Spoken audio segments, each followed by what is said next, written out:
सुंदर स्वभाव जिनका है वे जहाँ जाते हैं उनका विशेष प्रभाव पड़ता है। सुंदर स्वभाव बनाने में पैसे नहीं खर्च होते, लेकिन यदि आप अपना स्वभाव सुंदर बना लें तो पैसे खूब मिलते हैं। केवल स्वभाव सुधारिए।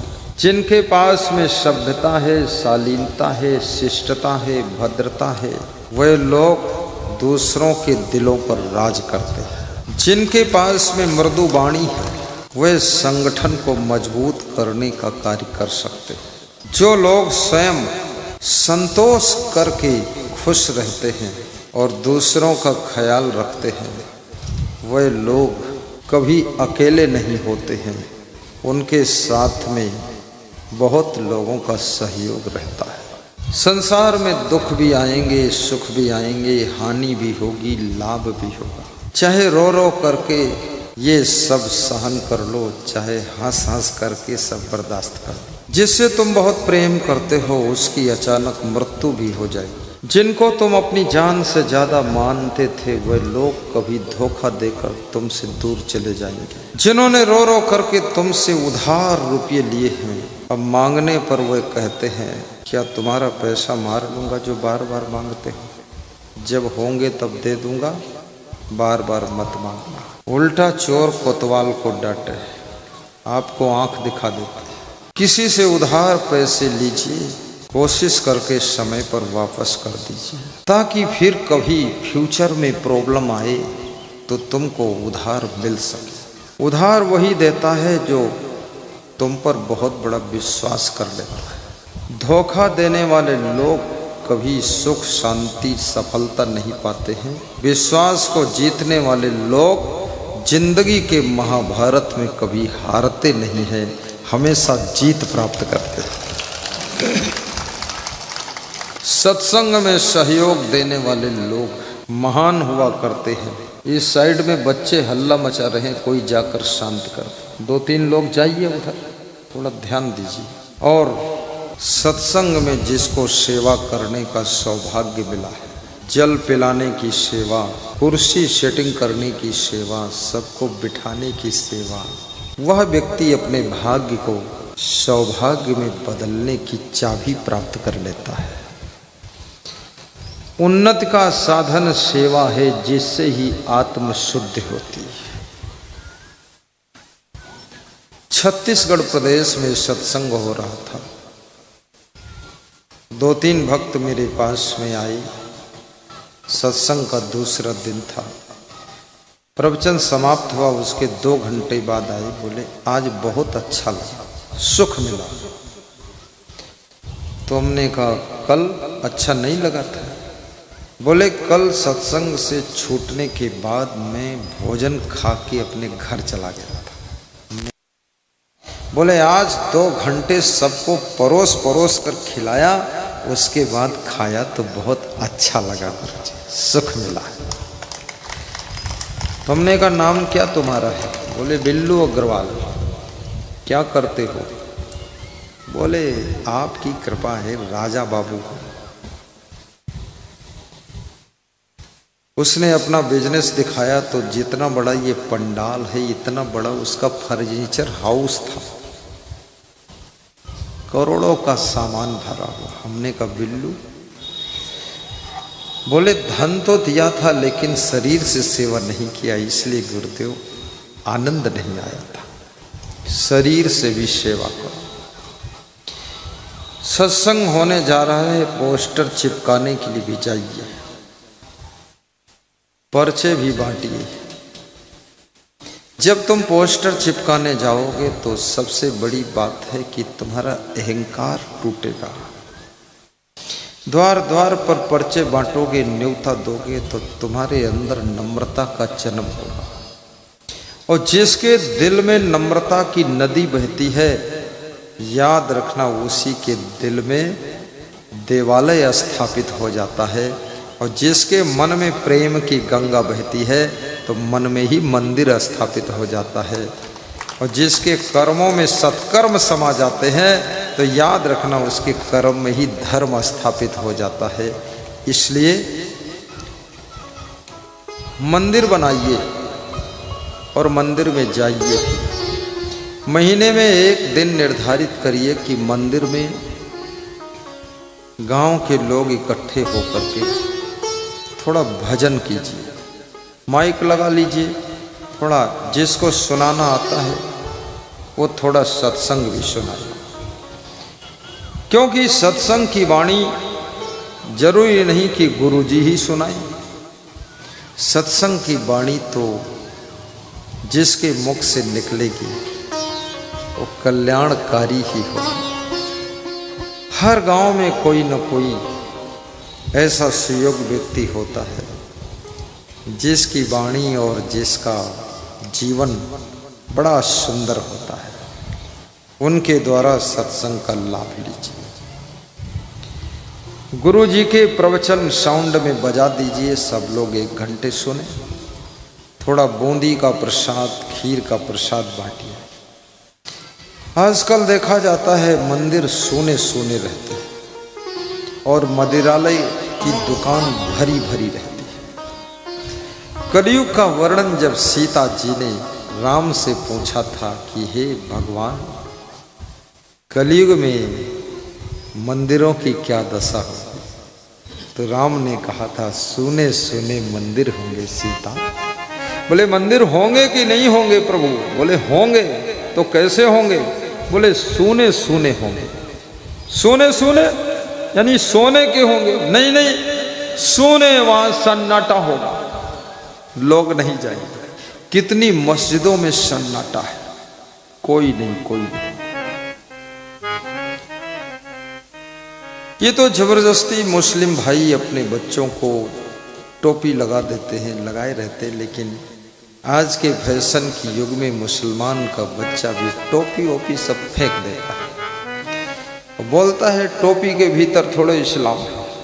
एक सरदार कह रहा था मैं दाढ़ी नहीं रखूंगा चाहे सिख धर्म छोड़ना पड़े, और बोले खोपड़ी में बाल तो बिल्कुल नहीं रखूंगा और पगड़ी नहीं बांधूंगा। तो हमने कहा ऐसा क्यों बोल रहे हो? बोले ऐसा इसलिए बोल रहा हूँ, पिताजी बार बार कहते हैं सिख हो तो पगड़ी बांधो, दाढ़ी रखो, बाल रखो। मैंने कहा सिख धर्म छोड़ दूंगा, हिंदू बन जाऊंगा, लेकिन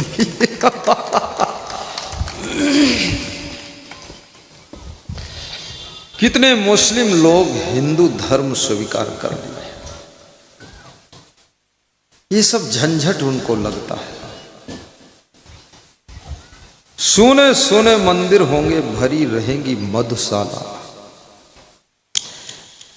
पिता चला जाता है मधुशाला और बच्चा चला जाता है पाठशाला, और घर बन जाता है नरकशाला।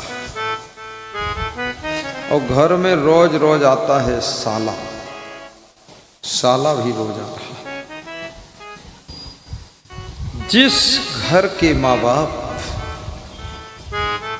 मधुशाला में जाएंगे, वर्तमान के संसार में लड़कियां भी बहुत बिगड़ रही हैं। बॉम्बे, बेंगलोर, दिल्ली में लड़कियां भी शराब पीना शुरू कर चुकी हैं। मेरी समझ में ये नहीं आता है कि लोगों का इरादा क्या है। फैशन भी चरम सीमा पर पहुंच गया है, अब केवल नग्न होना बाकी है।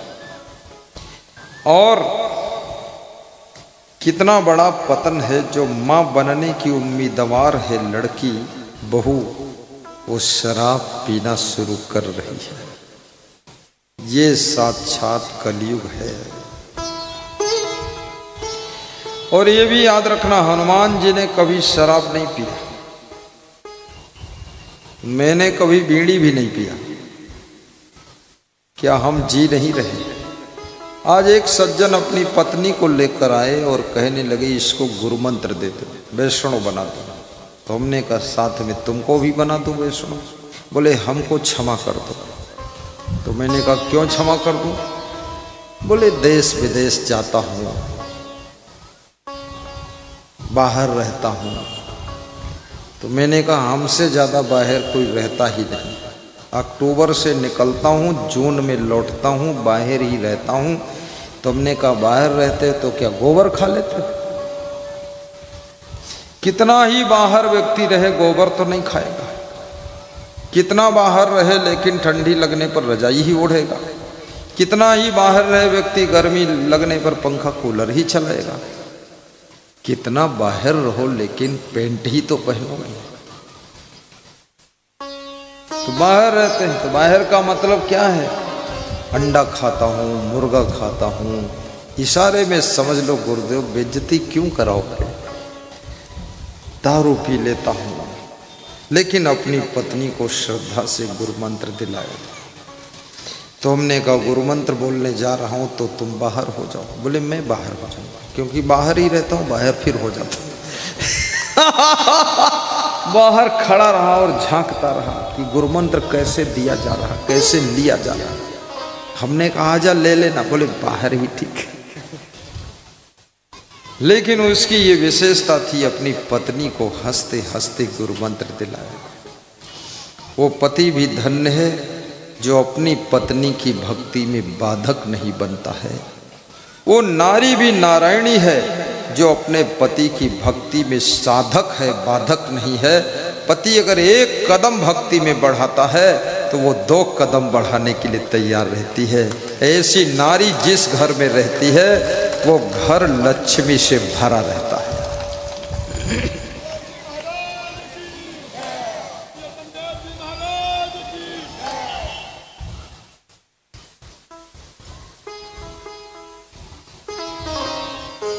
पति पत्नी प्रेम से रहने का संकल्प लीजिए। कम खा करके एक दूसरे को निभाने का भी संकल्प लीजिए। पत्नी कोई साइकिल नहीं है जो रोज बदल दो, और पति कोई स्कूटर नहीं है जो हर साल चेंज करो। एक बार रिश्ता जुड़ता है, ये जीवन भर के लिए रिश्ता होता है।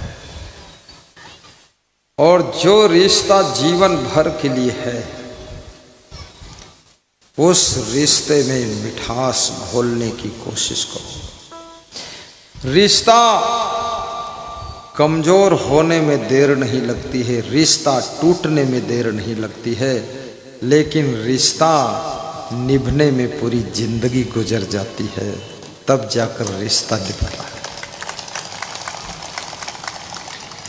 और जिनके रिश्ता टूट जाते हैं, याद रखना,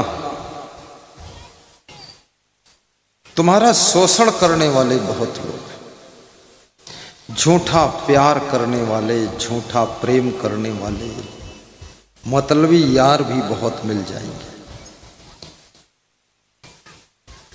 किसी राजधानी में एक वेश्या रहती थी। बड़ी मधुर कहानी है, ध्यान देना, शिक्षाप्रद कथा है। आज के युग के अनुसार ये कथा बड़ी सुंदर कथा है, सच्ची घटना है, राजा महाराजाओं के जमाने की कथा है। किसी राजा की राजधानी में एक वेश्या रहती थी, और वो वेश्या शरीर से सुंदर थी, चरित्र से गंदी थी, बेविचारणी थी। जो बेविचारणी होती उसको वेश्या कहते।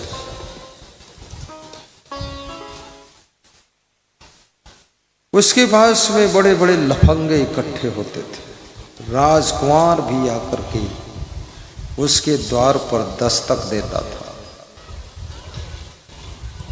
लेकिन अचानक वेश्या को कुष्ठ रोग हो गया, उसके शरीर में कोढ़ हो गया। कोढ़ जब हो जाता है, अंगुलियां सड़ती हैं, हाथ सड़ते हैं, कट कट कर, गल गल कर, सड़ सड़ कर कीड़े पड़ जाते, सब गिरने लगता है। कोढ़ हो गया।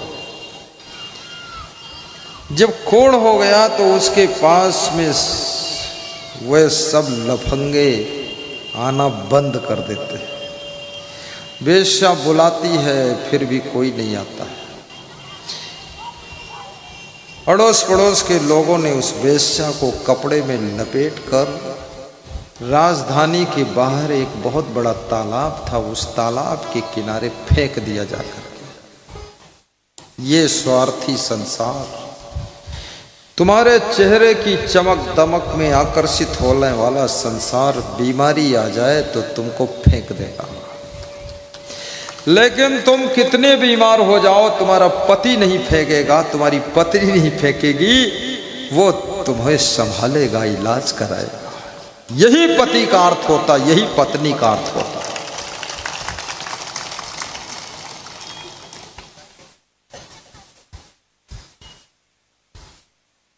वेश्या तालाब के किनारे पड़ी हुई कराह रही है, रो रही है, कोई पानी देने वाला नहीं। वेश्या से प्यार करने वाले 1000 कोस दूर चले गए।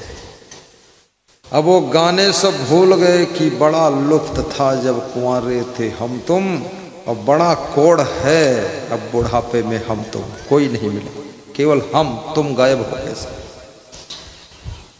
वेश्या रो रही है, सिसक रही है। एक महात्मा तालाब के किनारे रास्ते से गुजर रहा है। महात्मा ने वेश्या की रोने की आवाज सुन करके उसको करुणा आ गई। जो दूसरे के दुख को देख करके द्रवित हो जाए वो भगवान का रूप होता है, और जो दूसरों को दुखी करे वो शैतान का रूप होता है, और जो दुखों को दूर करे वो धरती का महान देवता होता है। देवता बोलिए सद्गुरु भगवान की जय। दुख में जो साथ दे वो अपना है, और सुख में जो साथ दे वो सपना है। सुख में तो सभी साथ देने आ जाते हैं,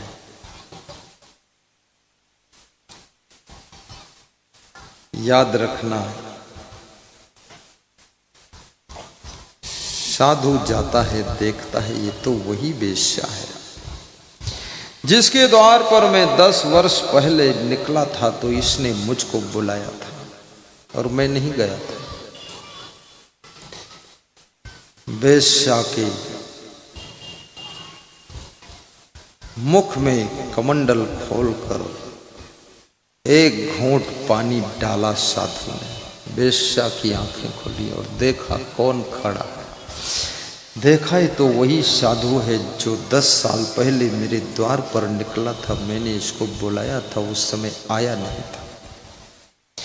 वेश्या ने कहा, ए साधु बाबा, तुम 10 साल पहले मेरे द्वार पर निकले थे, मैंने तुमको अपने घर में बुलाया था, तुम आए नहीं थे। अब तुम आए हो, मेरे कोढ़ हो गया है,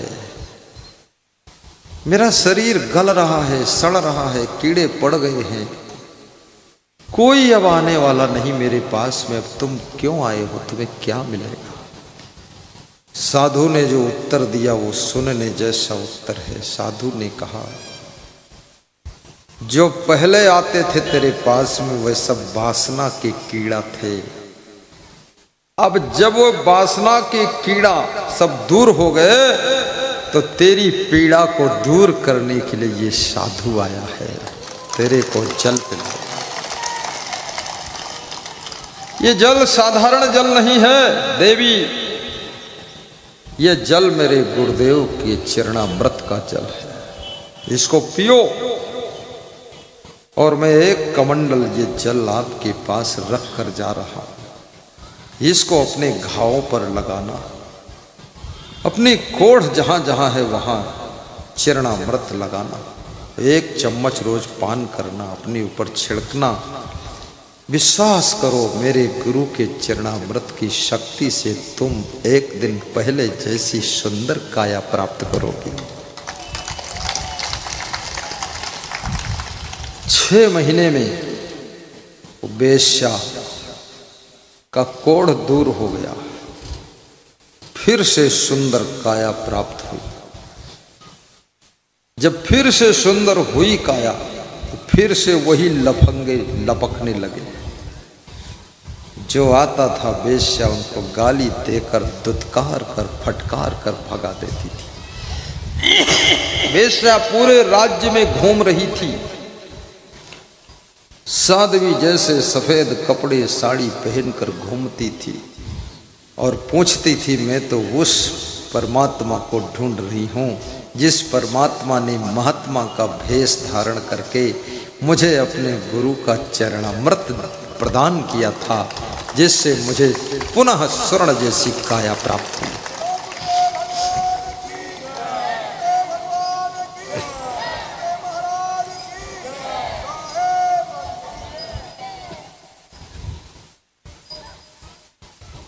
महात्मा का शरीर छूट चुका है, महात्मा परलोक जा चुका है। वेश्या महात्मा को पुकारते पुकारते बूढ़ी हो जाती है, फिर किसी भी पुरुष को अपने बदन को छूने नहीं देती। वेश्या ने कहा, ये स्वार्थी संसार सब मेरा शोषण करने वाला है। एक संत के भेष में भगवान आया था, दोबारा दर्शन नहीं हुए, उसको मैं ढूंढ रही थी, अब उसी की याद में मैं शरीर छोड़ रही हूँ, मेरी भी मुक्ति हो जाए। ऐसा कहकर सांस थमने लगी तो आकाशवाणी हुई, वेश्या अब तू भी इस संसार सागर से तर जाएगी, क्योंकि एक संत के ध्यान में तू मर रही है, अब तेरी आत्मा मुक्त हो जाएगी। मरते समय भी यदि किसी महान संत का ध्यान आ जाए, इतना तो करना स्वामी, जब प्राण तन से निकले, गोविंद नाम लेकर तब प्राण तन से निकले। इतना तो करना गुरुवर, जब प्राण तन से निकले, गुरुदेव की याद कर लूं, उसके बाद प्राण तन से निकले। मरण से पहले गुरु का स्मरण आ जाए, मृत्यु से पहले गुरु के अमृत ज्ञान की याद आ जाए, शरीर छूटने से पहले गुरु के संस्कार हमारे भीतर प्रवेश कर जाए, अस्थियां बिखरने से पहले आस्था जागृत हो जाए, आग में जलने से पहले भीतर जलती हुई क्रोध और ईर्ष्या और चिंता की आग बुझ जाए। ये गुरुदेव ऐसा वरदान देना, ये शरीर आग में जले राख हो, उससे पहले मैं अपने भीतर की बुराइयों को ज्ञान की अग्नि में जलाकर भस्म कर दूं, उसके बाद ये शरीर अग्नि संस्कार में जाए, ताकि मेरी मुक्ति हो जानी चाहिए। संसार में कितनी बार तुम जन्म ले लो, कितनी बार तुम सब तिकड़म बना लो, इस संसार में कभी भी 100% शांति नहीं पाओगे, और 100% शांति मुक्ति की दशा में प्राप्त होती है। और मुक्ति जब भक्ति चरम सीमा को क्रॉस करती है, तब तुम्हारी मुक्ति होती है। भक्ति की लास्ट अवस्था का नाम मुक्ति है।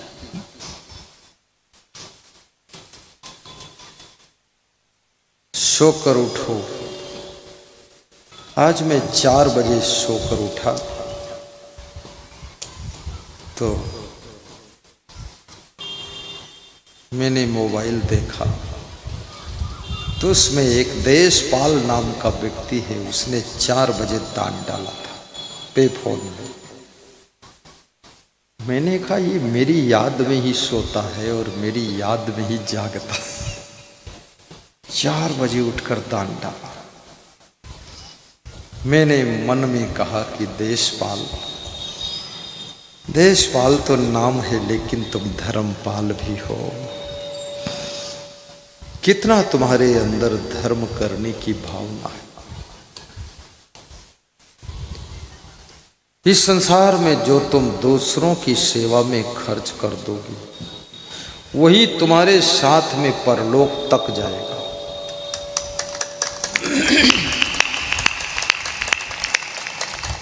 यदि तुम अपने ही स्वार्थ में पैसा खर्च करो, सामान खर्च करो, तो याद रखना उसका सब हिसाब किताब यहीं खत्म हो जाएगा।